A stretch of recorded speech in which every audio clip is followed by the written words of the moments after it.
అది ప్రభువు యేసుక్రీస్తు ప్రభువని నీ నోటితో ఒప్పుకొని దేవుడు మృతుల్లో నుండి ఆయన లేపునని నీ హృదయమునందు విశ్వసించిన ఎడల అది నీవు రక్షించబడదు. కనాను స్త్రీ విశ్వాసం ఎందుకు గొప్పదంటే, కనాను స్త్రీ యేసుక్రీస్తుని ప్రభువుగా ఒప్పుకుంది, ప్రభువుగా అంగీకరించింది. అందుకు కనాను స్త్రీ యొక్క విశ్వాసం శాస్త్రుల కంటేను, శిష్యుల కంటేను, పరిసయ్యుల కంటేను గొప్ప విశ్వాసం. ఇంక్లూడింగ్ మీరు గమనించండి, ఈ అధ్యాయంలో గమనిస్తే మనం శిష్యులు కూడా ఏకవచనంతో సంబోధిస్తారు ఆయన్ని. అందుకే నేను ఏమన్నాడు ఆయన గురించి, వాళ్ళని ఏమన్నాడు, మీరు గ్రహించలేదు, మీరు అల్ప విశ్వాసులు అన్నారు. అంటే విశ్వాసం ఉంచటానికి ఇంకా వీళ్ళల్లో ఏముంది, అనుమానం ఉంది. ఏముంది వీళ్ళల్లో? కనాను స్త్రీలో ఏమీ లేదు, అనుమానం లేదు. ఆయన ప్రభువో కాదో తెలియడం లేదనే సందిగ్ధత ఆమెలో లేదు. ఆమె ప్రభువని పూర్తిగా అంగీకరించింది. ఆమె ప్రభువని, యేసుక్రీస్తును ప్రభువని పూర్తిగా ఒప్పుకుంది, పూర్తిగా యాక్సెప్ట్ చేయగలిగింది యేసుక్రీస్తుని. అదే వ్యత్యాసం, అదే భిన్నమైనటువంటి విశ్వాసం.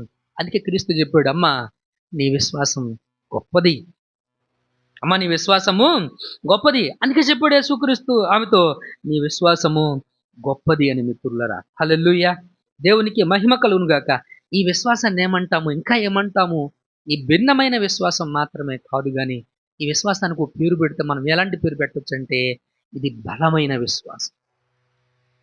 ఏ విశ్వాసం ఇది? బలమైన విశ్వాసం.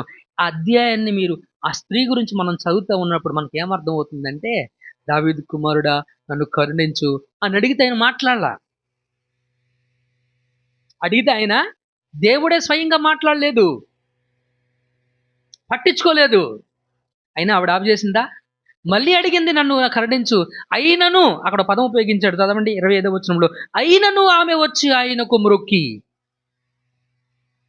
ఆయన కాదన్నా, ఆయన తిరస్కరించిన, దేవుడే స్వయంగా ఆమెను తిరస్కరించిన, దేవుడే స్వయంగా ఆమెను కాదన్నా, అయినను ఆమె వచ్చి ఆయనకు మ్రొక్కి, ప్రభువా నాకు సహాయం చేయమని అడిగింది. దాన్ని స్ట్రాంగ్ ఫెయిత్. దాన్ని ఎవరు కదల్చలేరు. ఆ విశ్వాసాన్ని ఎవరు కూడా కదల్చలేరు. బెదిరిస్తే పోదది.